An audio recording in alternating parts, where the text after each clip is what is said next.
The town square shimmered under a bright noon sun. The fair was alive with color and chatter, the air thick with the smell of baked pies and polished leather. Clara Reeves walked carefully across the open square, a basket of hand-sewn dresses balanced on her hip. The hem of her own gown brushed against polished boots that weren't hers. They'd been her husband's. This was her first fair since he passed, and she'd told herself she was ready. Ready to face the whispers, ready to stand tall. But the world has a way of testing you when you're least prepared. She reached the mayor's wife's stall, her smile tight but holding. And then it happened. Her heel caught on something sharp, a bent nail hidden in the cheap wood of the stage. The sound of tearing fabric was a gunshot in the middle of the fiddle music. It sliced through the laughter like a blade. For one breathless second, the entire world went silent. And then it started. The whispers. Then came the laughter. "Well, look at that," a man's voice boomed. "Seamstress can't even keep her own dress together." The sound grew, a wave of mockery rippling through the crowd until it felt like the whole town was pointing, laughing. Clara froze. Her face burned hot, a fire of pure shame. She clutched the torn fabric near her thigh, her fingers trembling so hard she could barely make a fist. Her basket toppled. The dresses she'd spent weeks on spilled like fallen petals into the dirt. She bent to gather them, but her hands wouldn't obey. They shook too much, and nobody helped.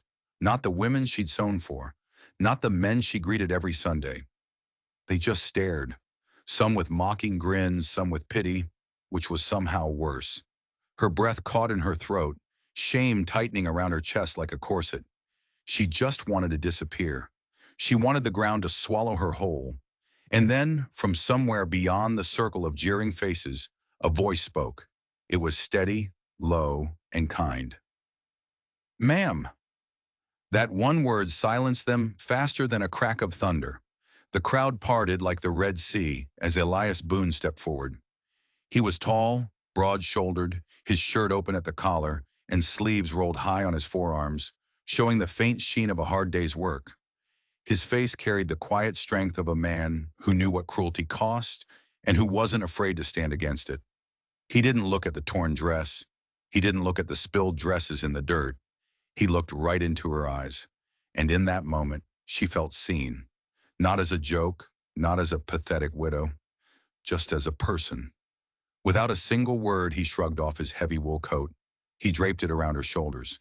His movement was slow, deliberate, as if dignity itself were a physical thing he could hand back to her.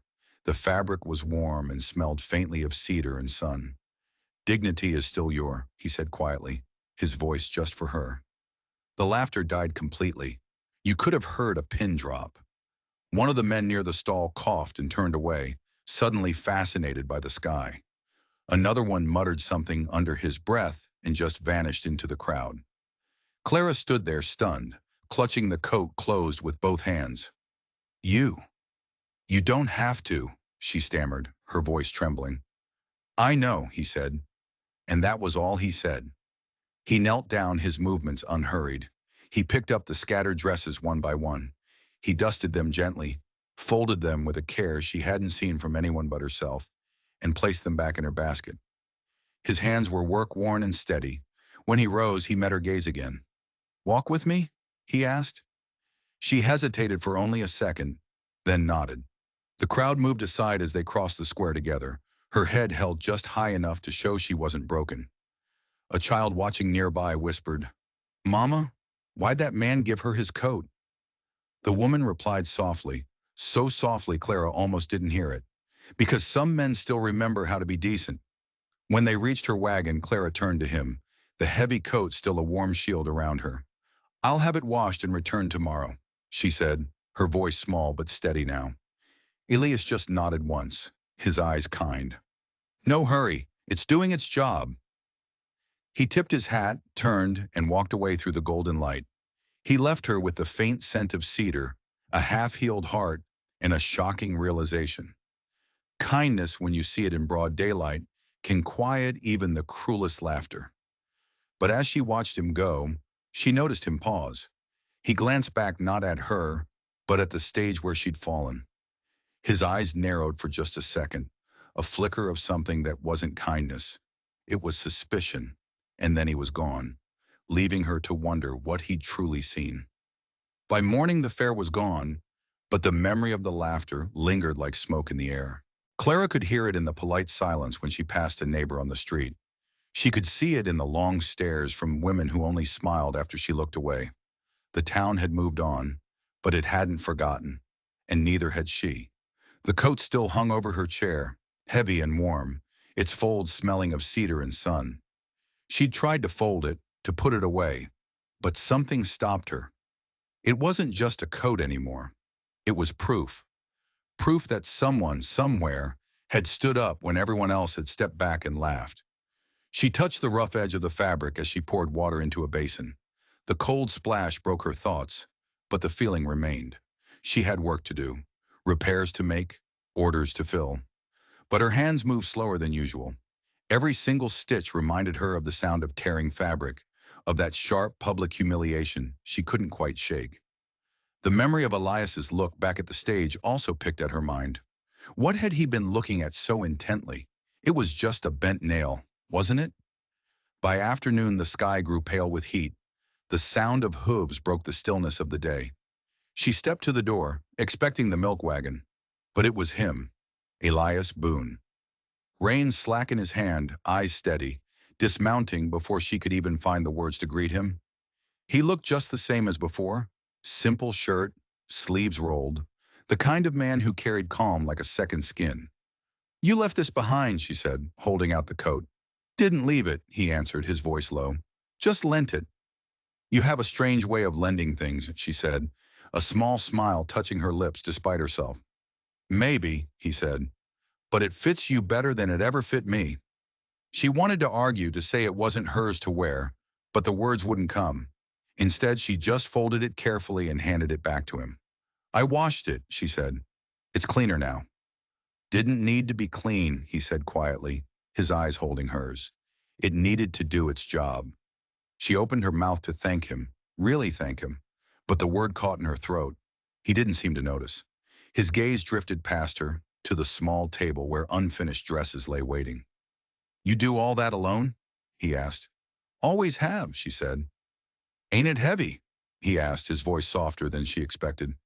"Sometimes," she admitted, "but it's lighter than depending on someone who'll drop it halfway." He nodded, a flicker of understanding in his eyes that went deeper than her words. "World's full of folks carrying shame that ain't theirs," he said. "You don't look like one of them." The words hit her, a surprising warmth spreading through her chest. "You don't know me," she said softly. "Maybe not," he said. "But I know what it looks like when someone stands back up after the world tries to push him down." He paused, his gaze turning serious. "That nail," he said, his voice dropping. "It was new, and hammered in at a bad angle, almost like someone wanted a heel to catch on it." Clara stared at him, her heart starting to beat a little faster. An accident. It had to be an accident. "Who would do that?" she whispered. "That's what I've been asking myself," he said. He started to turn, then stopped. "Town's still talking," he said, "but talk runs out faster than the truth. Don't let it eat you." "I won't," she said, though a part of her knew it already was. When he rode off, the coat felt heavier in her hands than it had before. She set it on the chair again. Its weight was oddly comforting, but now it felt like a mystery too. That evening, as she lit the lamp, a knock came at the door. Not a loud knock, just a soft tap. When she opened it, there was no one there, but a small folded note lay on the step, pinned beneath a button from her torn dress. It wasn't signed, but she didn't need a name. The handwriting was simple, strong. The words were even simpler. "Keep it, till you forget why you needed it." She read it twice. Then she hung the coat by the door, not as a memory of shame, but as a promise. A promise that maybe, just maybe, kindness could outlive cruelty. And a silent question. If the nail wasn't an accident, then who was the real enemy here? The next morning dawned pale and clear, the kind of light that made everything look honest. Clara stood by her mirror, brushing her hair with deliberate, careful strokes. Every single movement was a quiet decision. On the chair beside her hung the coat. She'd thought about leaving it behind, about letting silence and hard work be her only answer to the town. But the truth was simpler than that. She needed to face them, not for revenge, not even for pride, but because hiding meant the laughter still owned a piece of her. And now there was something else, a question that needed an answer. She draped the coat over her shoulders. It didn't feel like a shield anymore. It felt like a clue. When she stepped onto the main street, the world seemed to turn and look all at once. Conversations faltered mid-sentence. The same men who had chuckled behind their hats now pretended to be fascinated by the sky. The women at the bakery counter whispered behind their lace gloves, their eyes flicking toward her and then away. She didn't hurry her steps. She walked with a purpose she hadn't felt in months. The coat, heavy on her shoulders, felt like armor sewn from someone else's faith in her, and from a shared secret. A child standing near the steps pointed. "That's the lady from the fair," he said, his voice loud in the sudden quiet. His mother hushed him, pulling him close. But Clara just smiled at him. "Yes," she said softly, her voice steadier than she expected. "That's me."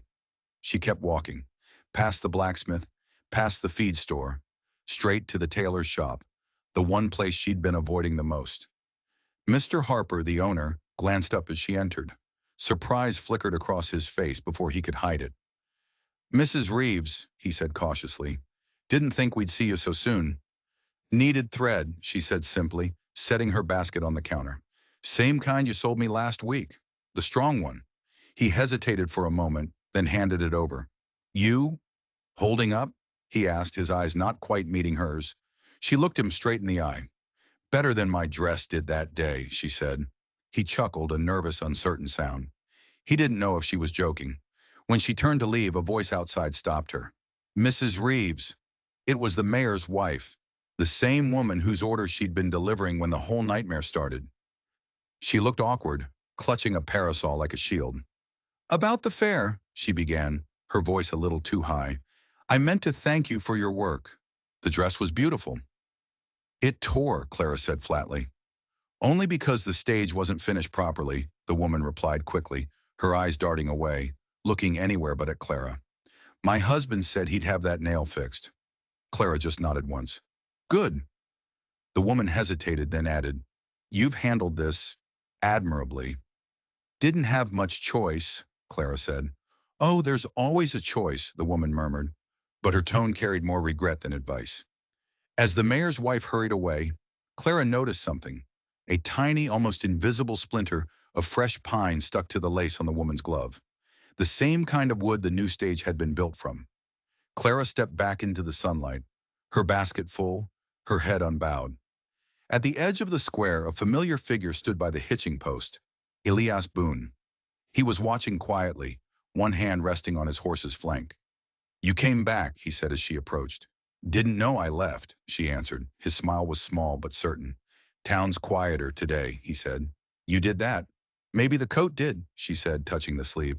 "Seems to speak louder than I can." "Then keep letting it talk," he said. "Some truths need time to echo." He reached into his saddlebag and pulled out a small bundle wrapped in linen. "Flour," he said. "Figured you'd make better use of it than I would." "You didn't have to." "Didn't say I had to," he said. "Said I wanted to." She took it carefully, her fingers brushing his for just a second too long. "Thank you," she said, her voice low. "For everything." "Don't thank me yet," he said, his eyes serious again. "The world's still watching." "Then let it what?" she replied, a new fire in her voice. As she walked home, the coat trailing slightly in the breeze, she realized something simple but profound. Dignity wasn't something people gave you back. It was something you learned to keep, no matter who tried to nail it to the floor, and she had a feeling she knew exactly who was holding the hammer. 2 days later, the steady sound of a hammer tapping drifted through Clara's open window. It was a familiar, rhythmic sound. She stepped outside, brushing flour from her hands, to find Elias Boone bent over a new signpost he'd just set beside her gate. The plank was plain pine, the letters carved carefully and deeply by hand. "Reeves and Repairs." He looked up when she approached, that quiet half-smile forming before he even spoke. "Seemed your work needed a name," he said. "You shouldn't have," she replied, though her voice was soft. "Maybe not," he said, leaning the hammer against the post. but I've learned sometimes folks respect what they can read. She traced the carved letters with her fingertips. The fresh wood was smooth beneath her touch. You carved this yourself? Didn't trust my handwriting? He said, a twinkle in his eye. Thought a sign might keep the wrong kind of talk away. She smiled faintly. Or start a whole new kind of talk. If it does, he said, his voice dropping slightly, let it be about work that lasts. He followed her inside, removing his hat politely. His eyes scanned the small room, filled with fabric, thread, and color. You built all this by hand? He asked. Every stitch, she said. Some nights I think the walls are held up by thread instead of nails. He chuckled. Could be stronger that way. She moved to the table where a torn waistcoat was waiting to be mended. You ever sew? She asked him. Can tie a rope, he said. Close enough. She motioned for him to sit, handing him a needle threaded with soft gray string. Then let's see. He took it awkwardly, squinting at the tiny eye of the needle like it was a puzzle designed to humble him. Feels too small for my hands, he muttered. Most delicate things do, she said gently, but they're the ones that hold the world together. His first stitch was crooked. The second was even worse. She laughed quietly, a light, unguarded sound that surprised even her. You're terrible at this, he said, a grin spreading across his face. So far, she corrected. You were worse at milking, if I recall. Fair, she said, smiling back. She leaned closer to guide his hand, her fingers brushing against his. The motion slowed as he started to find the rhythm. Needle through, pull, breathe. Their shoulders were nearly touching, the quiet space between them filled only by the sound of thread whispering through the fabric. Not bad, she said after a while, her voice soft. You'd make a decent apprentice. Don't tempt me, he said. I might take the offer. And who'd mend your fences then? She asked. Guess I'd find time for both. He looked at her then, and for a moment the air in the small room seemed to still, thick with something unspoken. She was the one who looked away first, pretending to inspect his work. That'll do, she said softly. For a man who claims he can't sew, you held the line. He smiled. Ain't that the trick? He stood, setting the vest aside. I'll send some folks your way. Word travels fast when it's honest. And when it's not? She asked, her mind flashing back to the splinter on the mayor's wife's glove. Then we talk louder, he said, his gaze steady and meaningful.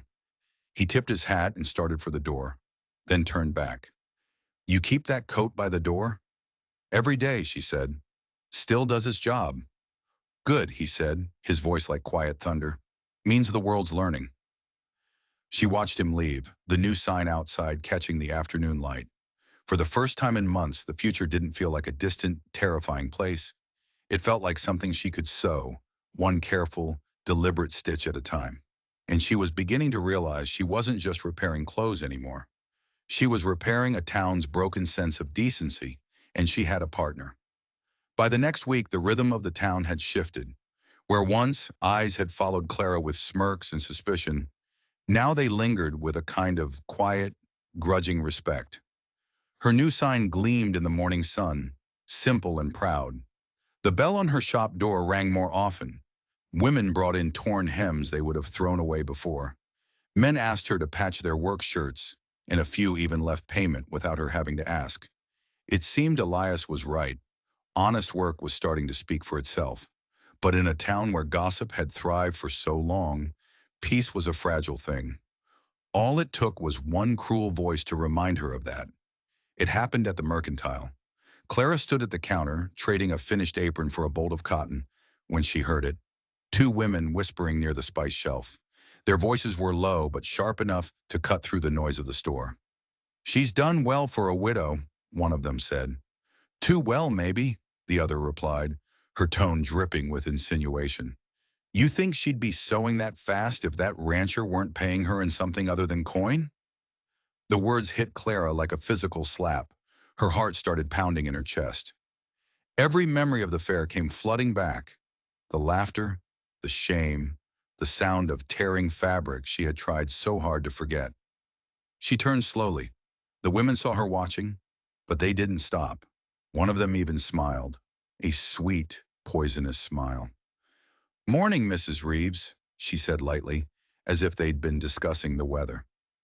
Clara's hand clenched around the spool of thread she was holding, so tightly her knuckles went white. But when she spoke, her voice came out surprisingly calm. Morning. She paid for her fabric, lifted her basket, and walked out of the store without another word. But by the time she reached the corner of the street, her breath had turned shaky. She had to lean against a post, blinking fast, willing herself not to cry right there in the middle of town. And then she saw him, Elias.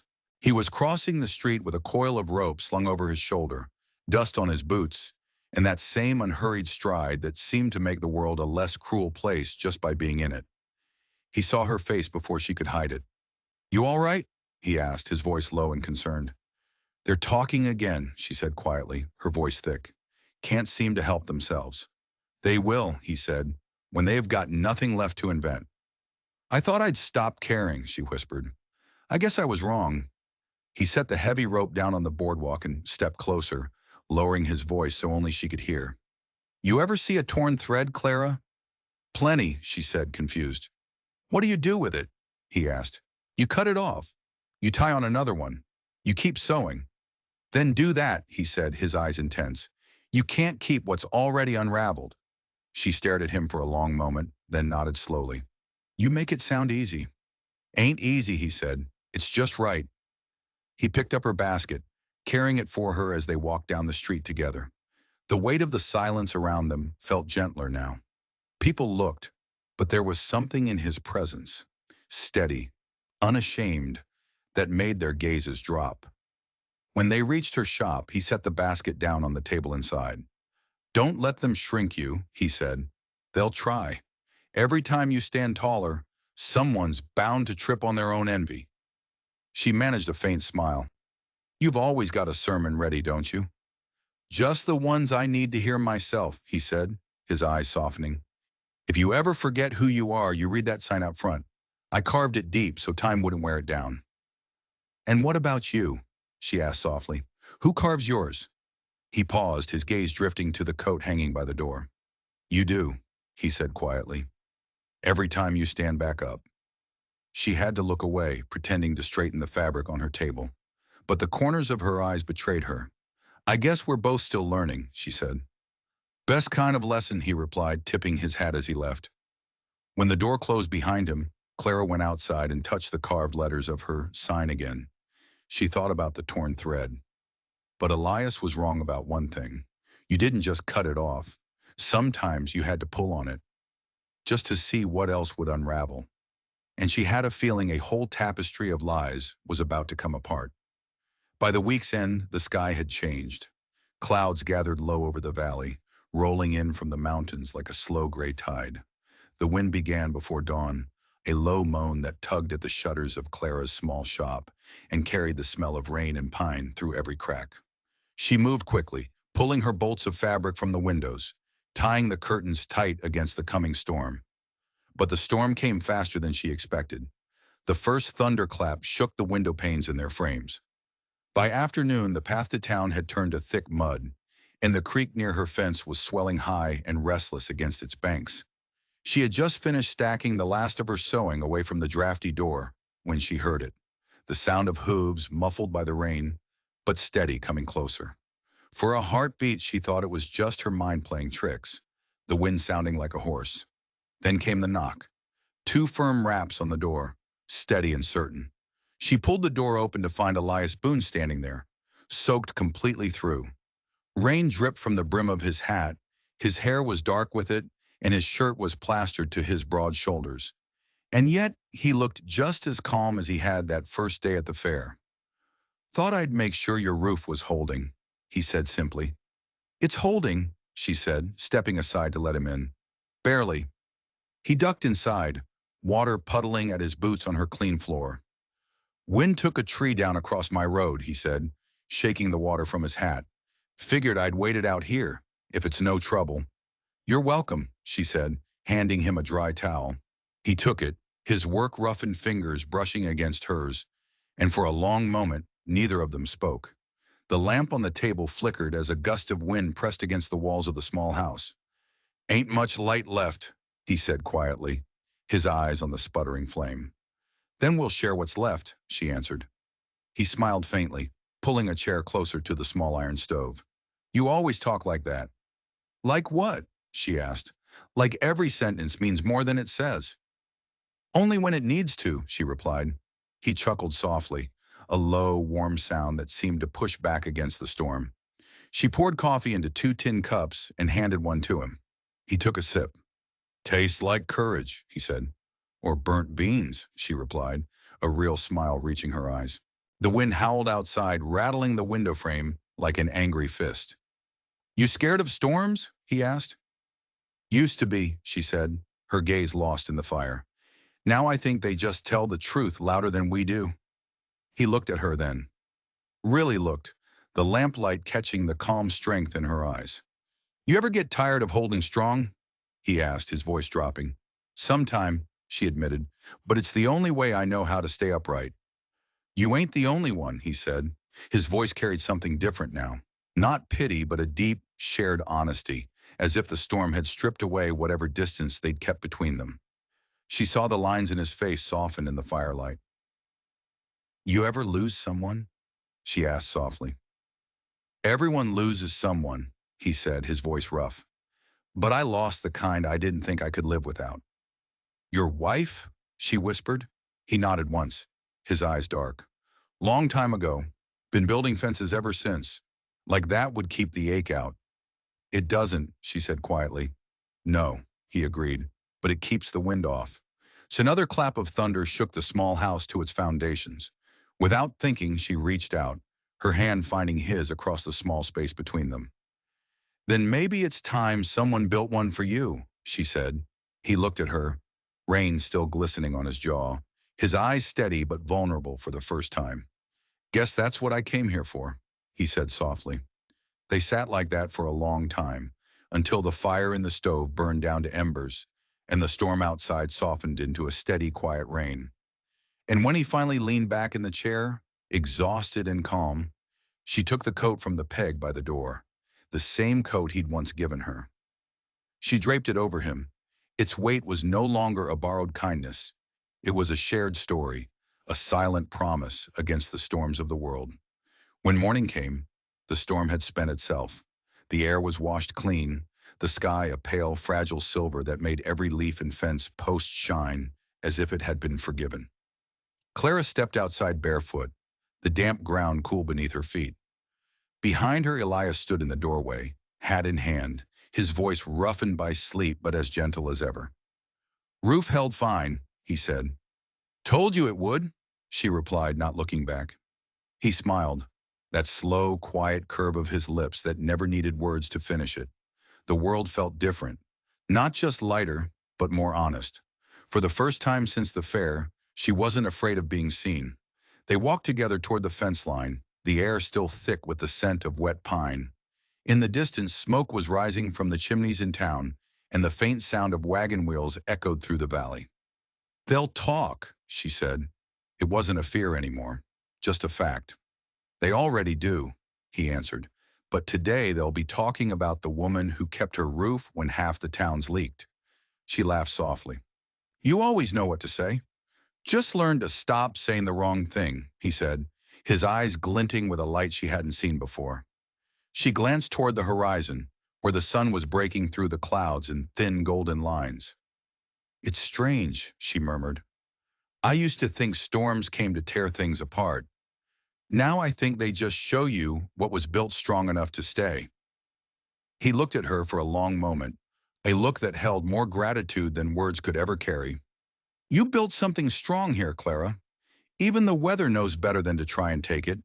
She smiled but shook her head. I didn't build it alone. He turned then, reaching for the fence rail, testing the strength of the post he'd set. You ever think about moving closer to town? He asked, his back to her. Thought about it, she said, but I like it out here. No one to tell me what I can't do. Then I'll just have to make sure the road stays clear, he said, turning back to face her. Seems I keep ending up here anyway. Maybe that's not an accident, she said softly. His gaze lingered on her, not heavy but certain, like a promise wrapped in quiet. Maybe not, he said finally. A horse nickered in the distance, the sound of life starting again after the storm. She turned back toward the cabin, where the coat hung drying on a wooden peg near the door, the same one that had once saved her from humiliation. It didn't look borrowed anymore. It looked like it belonged there. Part of the house, part of her. She ran her hand along the rough wool sleeve as she passed it, feeling the warmth of a fabric that had weathered two storms now, one from the sky and one from the cruelty of people. Elias followed her inside, pausing in the doorway. "You know," he said, his voice casual but his eyes intent, "you never gave me that coat back." "You never asked for it," she replied, her own voice just as quiet. "Didn't have to," he said. "It found its home." She looked up at him then, the silence stretching between them, soft and certain. "So did you," she whispered. He didn't answer, but the way his hand brushed against the doorframe, as if steadying himself, said everything. Outside, the puddles in the yard caught the sunlight like scattered bits of broken glass. And for the first time in months, the world didn't look like it was divided between laughter and shame. It looked whole, like maybe, just maybe, kindness had finally taken root deep enough to stay. By Sunday, the word had spread. Clara Reeves would be bringing her repaired dresses to the church square, the same place where the laughter had once turned so cruel. The morning air shimmered with that clean, sharp brightness that only comes after a hard rain, and even the church bell seemed to ring softer, clearer. Clara arrived early, her basket on her arm, the hem of her simple blue dress brushing against the freshly swept boards of her usual stall. The coat, his coat, was folded neatly over her arm. It wasn't armor this time. It was something that had earned its peace. Across the square, people watched her set up. No one whispered now. Even the women who had mocked her before seemed unsure of how to meet her gaze. She felt their eyes on her, but she didn't flinch. Every movement she made was deliberate. The careful unfolding of a freshly ironed cloth, the pinning of hems on a dress, the way she laid out her finished work as if it were an offering of quiet strength. A few women approached first, pretending to examine her stitching with a critical eye. "You still doing custom work?" one of them asked, her tone almost apologetic. "Always," Clara said evenly, her voice carrying across the quiet square. "Strong seams last longer than rumors." The woman had the grace to blush, dropped a coin for a spool of thread, and walked away. By mid-morning, the crowd had thickened. The mayor's wife came too. She was wearing one of Clara's repaired dresses, and she nodded at Clara in public for the first time. It was a small thing, a tiny gesture, but the whole town noticed. And then came Elias. He dismounted at the far end of the square, his presence quiet but impossible to miss. Broad shoulders, open collar, the kind of calm that steadied everything and everyone around him. He walked through the crowd, which parted for him, and stopped right beside Clara's stall. "Brought you something," he said, setting a heavy wrap bundle on her table. When she unfolded the oilcloth, her breath caught in her throat. Inside lay a new sign, carved from dark, heavy oak. The letters were deep and certain, carved by a steady hand. Reeves and Boone. Honest work, honest hands. "You didn't ask," he said softly, for her ears only. "Didn't have to," she replied, her voice thick with emotion. "I knew what you'd say." "Then you'll keep it?" he asked. "It's already our," she said. The square grew quiet. People turned, watching the two of them standing there together. Not as a scandal, not as gossip, but as something solid, something unshakable. A young boy whispered to his father, loud enough for everyone to hear, "Is that her husband?" The man replied, his voice full of a surprising wisdom, "Not yet, son, but maybe that's better. Some things are built long before they're named." Elias took off his hat, looking at her with that same respectful ease he'd had on the very first day. "Town's watching again," he said under his breath. "Let them," she answered, her voice clear and strong. "They might learn something this time." He smiled, placed his hat back on his head, and began helping her fold the dresses. His large, work-roughened hands were surprisingly careful, making sure not to crease the delicate fabric.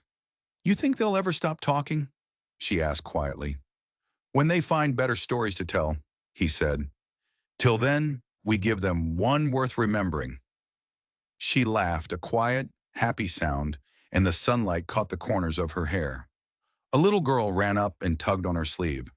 "Miss Clara," she said, "Mama says you make the dresses that don't tear." Clara knelt down, smiling at the child. "Only if you promise to be kind to the ones who wear them," she said.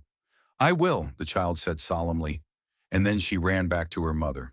Ilias looked down at Clara, his expression soft, almost reverent.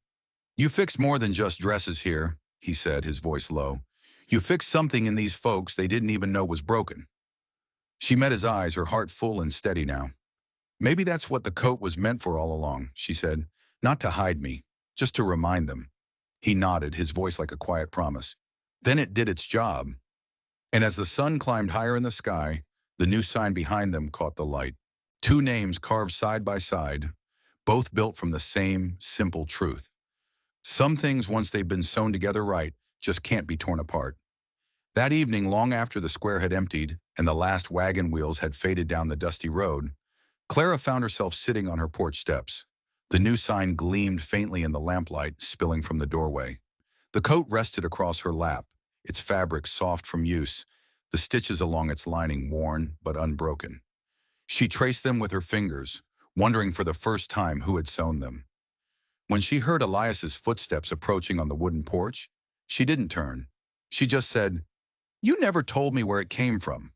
He paused, the boards creaking under his weight. "Didn't think it mattered," he said. "It does now." He sat down beside her, his elbows resting on his knees, the night around them alive with the sound of crickets and the smell of pine. "It belonged to my wife," he said finally, his voice low and heavy with memory. "She made it for me. The first winter we came west.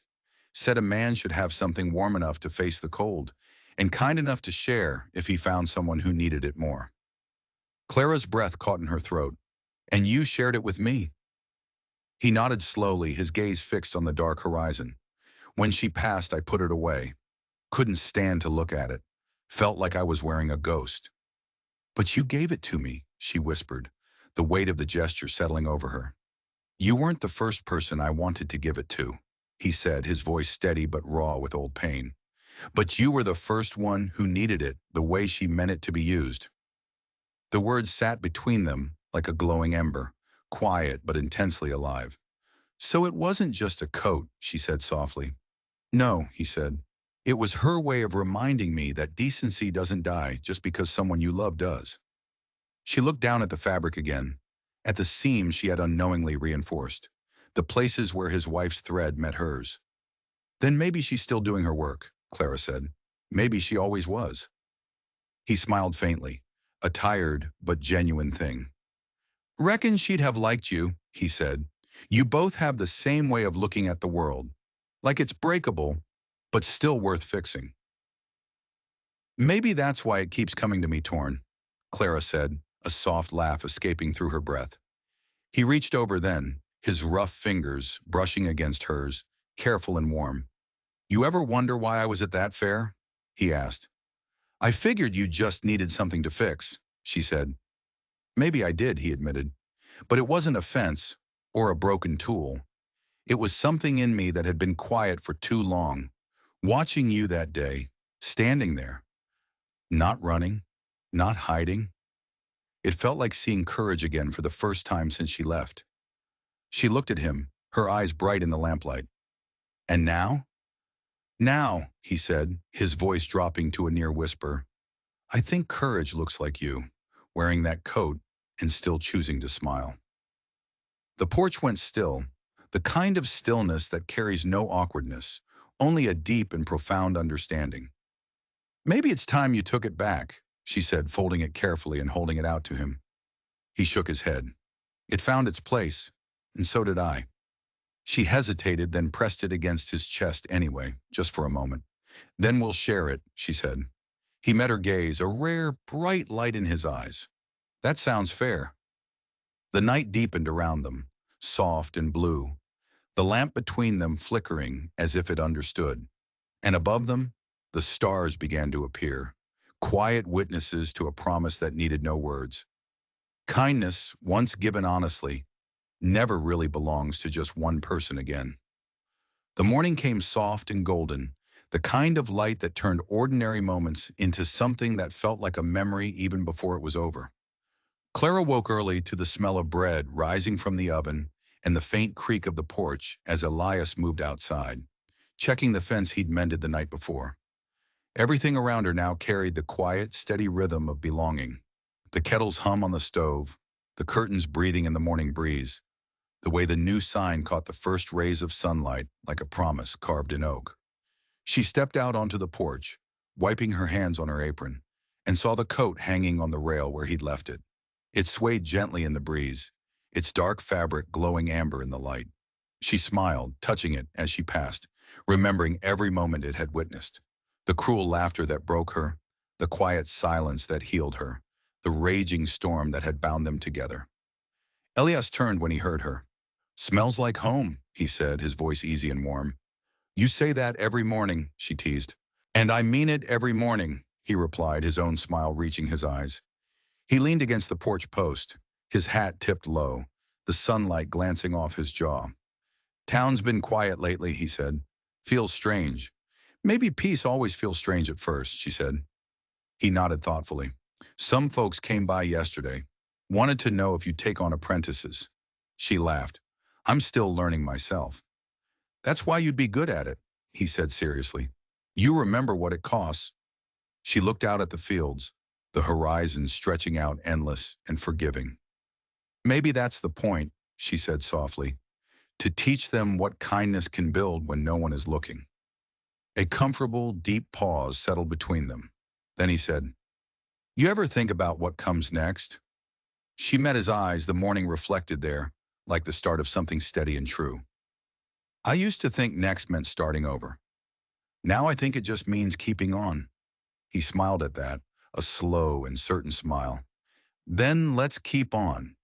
He turned and headed toward the barn, and she watched him go, the air filled with the soft sound of birds and the wind whispering through the open fields. Inside, she placed 2 plates on the table, poured the coffee, and then she took the coat from the rail and laid it carefully over the back of his chair. It didn't feel borrowed anymore. It didn't even feel like a gift. It felt earned, woven from every single act of decency that had survived the cruelty of the world. When he came back in, brushing the dust from his hands, he paused by the doorway. "You hung it here," he said quietly. "It belongs here," she replied, "right between your work and mine." He studied her for a long moment, the kind of silence that felt like a language all its own. "You sure?" he asked. "I've never been surer of anything," she said. He stepped closer, resting a hand on the back of the chair beside hers. "Then I reckon it's settled," he said. "We'll let it stay." She smiled. "Not just the coat." He chuckled, a low, certain sound. "Didn't think you meant just the coat." Outside, the sun climbed higher, burning the last of the morning mist into the open air. For the first time in a very long while, the world felt whole again. Not perfect, but real, made of stitched together hearts and hard-won second chances. And as the wind from the open door caught the edge of the coat, lifting it slightly like a flag of something quietly, finally won, Clara whispered to herself, "Some things aren't meant to be returned. They're meant to stay and remind you who you are." If you enjoyed this story, don't forget to like, share, and subscribe for more tales from the Heartland. Now let me ask you, if you saw someone standing there, broken and alone with the whole world laughing, would you have been the one to step forward? Let me know in the comments below.